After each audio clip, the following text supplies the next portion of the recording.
انسان کا دل بھی عجیب متوالا ہوتا ہے۔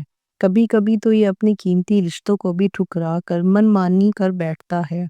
کچھ اس طرح مچلتا ہے کہ زندگیاں داؤں پر لگ جاتی ہیں اور گھر سے بے انتہا محبت کرنے والوں کو عمر بھر کے بنباس کا دکھ جھیلنا پڑتا ہے۔ ایسے ہی سائرہ کا دل مچلا۔ اس نے نہ صرف اپنا گھر برباد کیا بلکہ ہمیں بھی دکھ دیا۔ سائرہ میری بھابھی کا نام تھا۔ اسے میرے بھائی اشر نے پہلی بار ایک کزن کی شادی میں دیکھا تھا۔ یہ لوگ دلہا کے والد کے جاننے والے تھے، اس لیے شادی میں مدعو کیا گیا تھا۔ حسین صاحب سے تایا ابو کی پرانی شناسائی تھی، بلکہ یوں کہیں کہ دوستی کا رشتہ تھا۔ سائرہ حسین صاحب کی بیٹی تھی جو شادی میں بہت بن ٹھن کر آئی تھی اور دلہا کی بہنوں کے ساتھ ادھر ادھر گھومتی نظر آتی تھی۔ جانے وہ کون سی گھڑی تھی کہ بھائی اشر کی نظر اس رنگین تتلی پر پڑ گئی اور وہ اس کے ظاہری حسن پر فریفتہ ہو گئے۔ گھر آ کر انہوں نے والدہ سے ضد کی کہ مجھے سائرہ سے ہی شادی کرنی ہے، لہٰذا حسین صاحب کے گھر رشتہ لے کر جائیں۔ ہمارے والدین کی اس فیملی سے کوئی جان پہچان نہ تھی۔ امی نے تو سائرہ کو شاید غور سے دیکھا بھی نہ تھا۔ انہیں تو اس کی صورت بھی یاد نہ رہی تھی۔ شادی کے گھر میں درجنوں لڑکیاں ایک سے ایک سج سنور کر آئی ہوئی تھی، تاہم مجھے وہ یاد رہی کیونکہ سلمیٰ نے میرا اس سے تعارف کرایا تھا۔ وہ مہندی والے دن سبز لہنگا پہن کر آئی تھی، سرخ کرتی اور سبز دوپٹہ جس پر منفرد قسم کا سلمیٰ دبکے کا نفیس کام کیا گیا تھا۔ اس کے فاخرانہ لباس اور بے نیازی بھرے انداز سے لگتا تھا کہ وہ کسی امیر گھرانے کی لاڈلی بیٹی ہے۔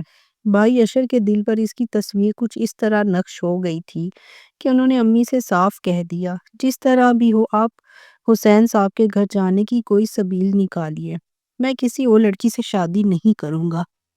والد صاحب چاہتے تھے کہ تایا کی بیٹی ماہرہ سے اشر بھائی کا رشتہ طے ہو جائے۔ یہی تایا تائی کی بھی خواہش تھی۔ طبی والدہ کے لیے والد صاحب کو راضی کرنا آسان نہ تھا کہ وہ اشر کی پسند کو لے کر حسن صاحب کے ہاں رشتے کی بات کرنے جائیں۔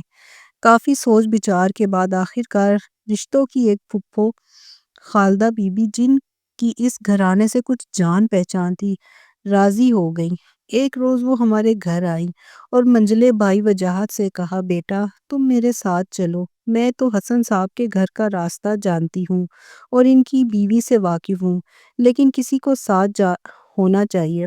والدہ نے مجھے وجاہت بھائی کے ساتھ روانہ کر دیا کہ پہلے تم دونوں جا کر لڑکی والوں کے گھر، ان کے رہن سہن اور ماحول کو دیکھو، پھر میں خود جاؤں گی۔ جب ہم وہاں پہنچے تو دیکھا کہ گھر بہت عالیشان اور صاف ستھرا ہے۔ سائرہ کی والدہ بڑی خوش اخلاق اور باوقار خاتون تھی۔ خود سائرہ بھی نہایت مہمان نواز اور خوش مزاج نکلی۔ یہ لوگ جس محبت اور سج دھج سے ملے، بس دل موہ لیا۔ سائرہ میں بناوٹ کا نام و نشان نہ تھا۔ وہ لگی لپٹی نہیں بلکہ صاف بات کرتی تھی۔ اس نے مجھ سے سرگوشی میں پوچھا، تم لوگ یہاں آنے کا سبب کیا ہے؟ میرے دل میں ایک کھٹکا سا ہو گیا۔ کیا وہ رشتہ دیکھنے تو نہیں آئی ہوں؟ اس نے ایسی سیدھی اور کھری بات منہ پر کہہ دی کہ میں اس کا منہ دیکھتی رہ گئی۔ میں سوچنے میں پڑ گئی کہ کیوں صاف بات نہ کہوں، جو دل میں ہے وہی کہنا چاہیے۔ آخر کار مجھے من کی بات کھولنی پڑی۔ میں نے کہا، ہاں بھائی، ہم تمہارا رشتہ لینے آئے ہیں، تبھی یہاں آئے ہیں۔ مجھے تو شادی کے گھر میں دیکھ لیا تھا، یوں کہہ لو کہ ہمارا گھر اور رہن سہن دیکھنے آئے ہیں۔ سائرہ نے جواب دیا، وہ تو ہمارے بڑے دیکھنے آئیں گے، کیا تمہارے بڑوں کی خواہش ہے کہ میرا رشتہ لیا جائے؟ میں نے صاف صاف کہا، میرے بھائی کی خواہش ہے۔ وہ سمجھی کہ وجاہت، جو میرے ساتھ آیا تھا، اس کی خواہش پر ہم آئے ہیں، حالانکہ وہ تو صرف ہمیں اپنی گاڑی میں لایا تھا، اور گاڑی کون چلاتا؟ ہمارا تو ڈرائیور بھی نہیں تھا۔ سائرہ نے تبھی وجاہت کو غور سے دیکھا، جو اس کے بھائی اور والد کے ساتھ محو گفتگو تھا۔ خالدہ پھپھو بھی ان کے ساتھ بیٹھی تھی۔ میں اور سائرہ البتہ بڑوں کے درمیان نہ بیٹھی، ہم باہر برآمدے میں محو گفتگو ہو گئی۔ میں نے دیکھا کہ رشتے کا معاملہ معلوم ہوتے ہی سائرہ کا چہرہ کھل گیا اور وہ بہت خوش نظر آنے لگی۔ ملازمہ سے چائے کے ساتھ بہت سے مزیدار کھانے کے لوازمات، شامی کباب، رول، روسٹ اور پکوڑے بنانے کا بھی کہہ دیا۔ شام کا وقت تھا مگر اس نے اتنی مہمان نوازی کی کہ کھانے کی دعوت جیسا اہتمام ہو گیا۔ اس کی ان عنایتوں پر یقین ہو گیا کہ اس نے ہم سے رشتہ جوڑنے پر دل سے آمادگی ظاہر کی ہے۔ تاہم لڑکی کے انتظامات سے کیا ہوتا ہے جب تک بڑے راضی نہ ہوں، اور ہم تو اب بالکل اجنبی اور غیر تھے ان کے لیے، جیسے وہ ہمارے لیے غیر تھے۔ سنا کرتے تھے کہ بغیر جدوجہد کے کوئی سکون کا پھل نہیں ملتا۔ ہم نے بھی خوب جدوجہد کی تھی۔ وجاہت اور میں نے دونوں طرف کے والدین کو راضی کر لیا کہ اب سائرہ ہی ہماری بھابھی بن کر گھر آئیں گی۔ بھائی اشر تو اس قدر خوش تھے کہ ہم سے کہتے تھے ڈھونڈنے سے تو خدا بھی مل جاتا ہے۔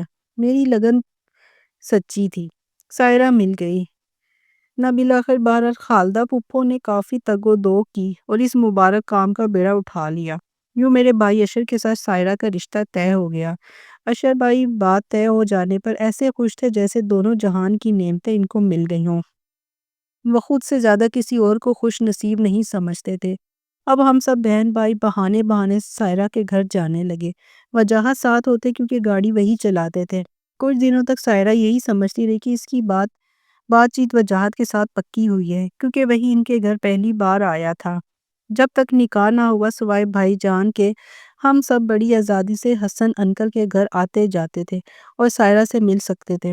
پھر شادی کی تاریخ طے ہو گئی اور رخصتی کے لیے لڑکی کے والدین نے 3 ماہ کی مہلت مانگی۔ اس دوران ان کی طرف سے جہیز اور ہماری طرف سے بری بنائی جا رہی تھی۔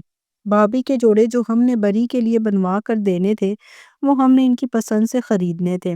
اس لیے وجاہت کے ہمراہ ہم اب تقریباً روز سائرہ کے گھر جاتے اور پھر اس کے لیے بازار یا درزی کے پاس چلے جاتے۔ بھائی وجاہت گاڑی میں بیٹھے رہتے اور ہم خریداری کر کے آ جاتے۔ میں سائرہ سے خوب گپ شپ لگاتی جیسے وہ میری بھابھی بن گئی ہوں۔ وجاہت سے وہ بے تکلفی سے مگر حد میں رہ کر بات کرتی اور وہ بھی ایک حد میں رہ کر باتیں کرتا تھا، کیونکہ وجاہت کا رشتہ سائرہ کے ساتھ دیور کا بننے جا رہا تھا۔ اس کی کچھ ہنسی مذاق کی بھی عادت تھی۔ وہ سائرہ کے گھر والوں سے خوب گپیں لگاتا اور ان کو ہنساتا تھا، اس لیے اس کے سبھی گھر والوں میں وہ ہر دل عزیز ہو چکا تھا۔ وہ اس کی آمد سے خوش ہوتے۔ اگر کسی روز نہ آتا تو کہتے آج میاں وجاہت کیوں نہیں آئے؟ شکوہ کرتے کہ وہ نہیں آیا تو مزہ نہیں آ رہا، آتا ہی رونق لگا دیتا تھا۔ خاص طور پر سائرہ کے دونوں بھائی وجاہت پر جان چھڑکنے لگے تھے۔ میری چھوٹی بہنیں جب سائرہ سے مل کر آتی تو اشر بھائی سے کہتی کہ بھابھی کہتی ہیں نہ جانے یہ 3 ماہ کا عرصہ کب گزرے گا، کاش وقت جلدی گزر جائے اور میں تم لوگوں کے گھر ہمیشہ کے لیے چلی جاؤں، کیونکہ مجھے تم سب بہن بھائیوں سے محبت ہو گئی ہے، یہاں تو تنہائی سے بہت بوریت ہوتی ہے۔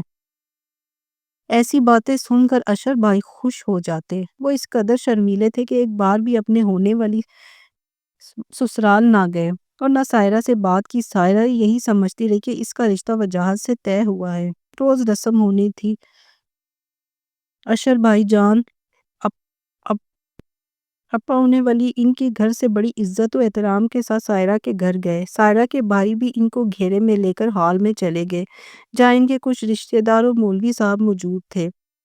منگنی کے بجائے اب ان کا نکاح پروگرام بن چکا تھا، سو حسن صاحب اور ان کے بیٹے اشر بھائی کو واقعی اہمیت دے رہے تھے۔ سائرہ مگر حیران تھی کہ وجاہت تو کبھی اندر کبھی باہر آ جا رہا ہے، یہ لوگ کس کو دولہے کے کہہ رہے ہیں اور اتنی اہمیت دے رہے ہیں۔ اس نے مجھ سے پوچھا کیا میرا نکاح تمہارے بھائی سے نہیں ہو رہا؟ میں نے کہا ہاں بھائی سے ہی تو ہو رہا ہے، اور کس سے ہو رہا ہے؟ لیکن وجاہت تو عام سے سادہ کپڑوں میں آیا ہے۔ میں نے بتایا کہ تمہارا نکاح وجاہت سے نہیں بلکہ میرے بڑے بھائی اشر سے ہو رہا ہے۔ وجاہت تو میرے دوسرے نمبر کا بھائی ہے، یہ کیا کہہ رہی ہو؟ تم نے تو کبھی اشر کا ذکر میرے سامنے کیا ہی نہیں اور نہ ہی وہ کبھی ہمارے گھر آیا مجھے دیکھنے تو۔ پہلے روز تمہارے ساتھ وجاہت آیا تھا۔ ہاں آیا تھا، لیکن اشر بھائی نے تمہیں شادی میں دیکھ لیا تھا اس لیے دوبارہ دیکھنے نہیں آئے۔ کہتے تھے یہ بات اچھی نہیں لگتی کہ بار بار لڑکی کے گھر جائے۔ عجیب بات ہے اور عجیب ہے تمہارا بھائی۔ وہ حیران و پریشان تھی۔ اب کیا کروں؟ میں تو وجاہت کو سمجھ رہی تھی۔ ارے بھائی تم نے وجاہت کو دیکھا ہے، اگر اشر کو دیکھے گی تو خربوزے کی بجائے اپنی انگلیاں کاٹ بیٹھو گی، زلیخا کی سہیلیوں کی طرح۔ سائرہ اشر بھائی وجاہت سے کہیں زیادہ ہینڈسم اور شاندار ہیں۔ ان کی پرسنالٹی الگ ہی ہے۔ وجاہت بیچارہ تو بس ان کے سامنے بچہ سا لگتا ہے۔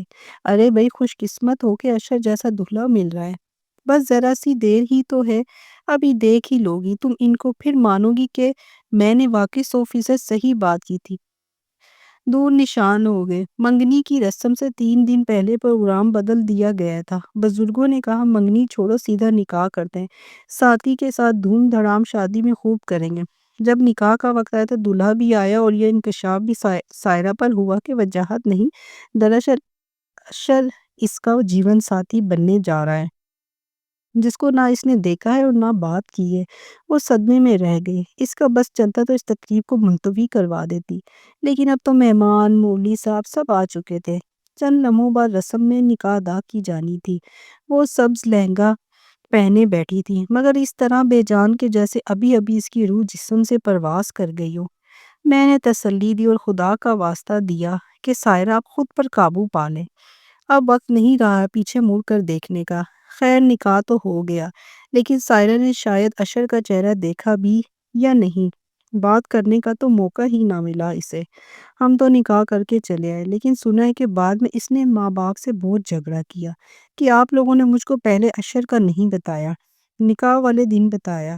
تو وہ بولے تم نے شادی کے لیے ہاں کر دی تھی تو ہم نے نام کیا جائے، ہمیں یہ دھیان ہی نہیں رہا کہ تمہارے سامنے لڑکے کا نام لیتے۔